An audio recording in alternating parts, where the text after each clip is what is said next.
Come on, man, just tell me who your crush is. Your mom. It is quite insane. Sigmund Freud? The legendary Austrian psychiatrist Sigmund Freud lived from 1856 to 1939. You know what sucks about that? He never got to play any video games. And that got me thinking. If Freud was around today, what would his favorite video game be?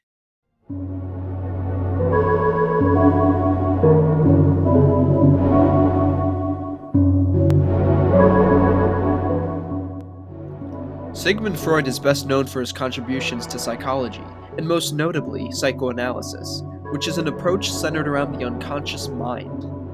Freud believed that people do everything for a reason, and that there are no mistakes. You didn't just randomly wear that Friends t-shirt. You wore it because you like being made fun of. The video game that best incorporates the unconscious mind and psychoanalysis is Silent Hill 2. A horror game that follows a man navigating through a haunted town in search of his dead wife. Talk about relatable. While the monsters in the first Silent Hill game were physical beings, the monsters in Silent Hill 2 are intangible manifestations of the guilt and personal demons of whoever enters the town. This, of course, echoes a great deal of Freud's studies that revolved around our psyche, and how the unconscious mind influences how we think, feel, and behave. While Silent Hill 2 is a classic game that has stood the test of time for the most part, just because it relates to Freud's profession does not necessarily mean that it would be his automatic favorite video game of all time.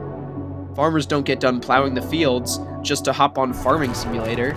Or maybe they do, I'm not a farmer, I wouldn't know, but I think video games that align more with Freud's interests and hobbies outside of his profession would have a higher likelihood of being his favorite.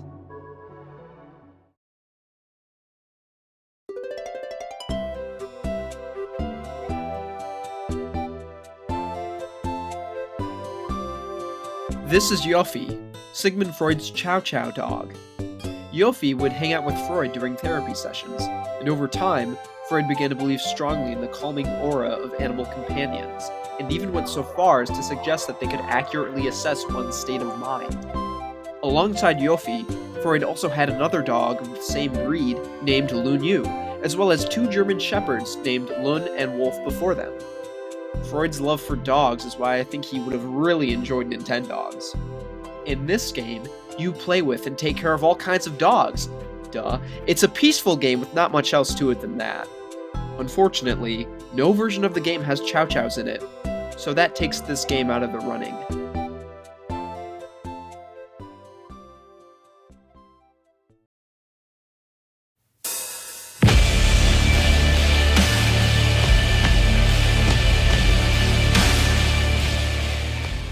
Let's take a break from hobbies and take a look at Freud's lifestyle. Sigmund Freud was Jewish, and he lived in Vienna, Austria for over 70 years. Freud was eventually forced to seek refuge in London in 1938 after Austria was invaded by the Nazis. Those damn Nazis. I bet Freud wouldn't have minded giving those darn Nazis a piece of his mind. And that's exactly why I think Freud might have taken a liking to Wolfenstein. The Wolfenstein series are first-person shooter games that take place in a world where the Axis powers won World War II, so the player spends the whole game killing Nazis. Of course, someone would have to explain to Sigmund that the Allies actually won the war, and that Hitler and the Nazis were defeated, because he died near the beginning of it all, and not doing so would probably freak him out.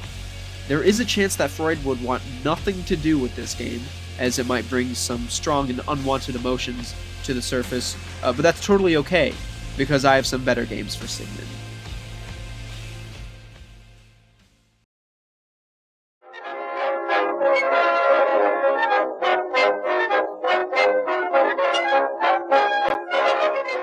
Freuds Bones is not one of them.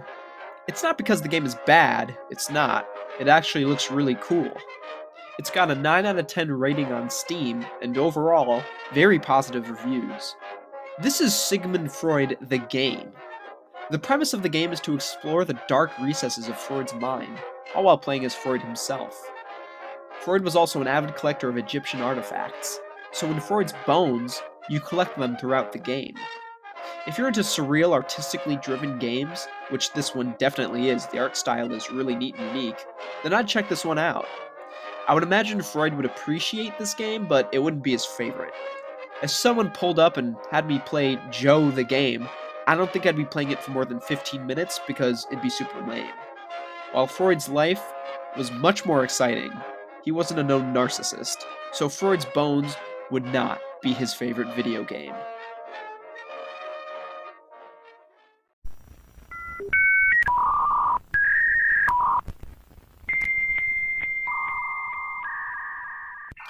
Alright, what else? What do we have? Oh god, okay. The next game I have in the running for Freud's favorite game is League of Legends. Why League of Legends, you ask? Well, that's easy. Freud loved cocaine, and the only way anyone could get an ounce of enjoyment out of this game is if they're doing hard drugs.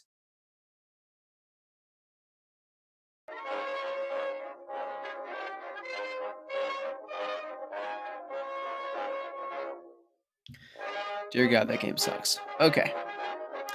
So we know that Freud likes collecting ancient artifacts, he likes dogs, and he loves cocaine.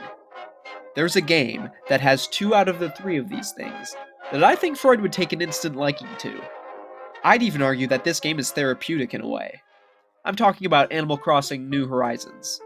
Aside from League of Legends, unfortunately, this is the only other game in this video I've actually played, and I've played a lot of it. It's a simple sandbox type game where you're tasked with turning a barren island into a bustling little community. You can garden, landscape, fish, play the stock market, beat up residents you hate, and collect art. There's dogs in this game too. They're anthropomorphic, sure, but they're still dogs. Animal Crossing New Horizons is also a safe bet because of how palatable the game is. There's something for everyone to like. You know what Freud would like about this game? There's no Nazis. Unfortunately, there's also no cocaine. So while the game isn't perfect, it's just enough for me to crown it as Sigmund Freud's favorite video game. Probably. Thanks for making it to the end of the video. I've been throwing ideas at the wall just to see what sticks. So if you enjoyed yourself or have suggestions on how I can improve videos like these, please let me know. Also, feel free to drop some historical figures in the comments. Who knows, maybe I'll make a video about what their favorite video game is. And, yeah, that's all. Thanks again, and until next time.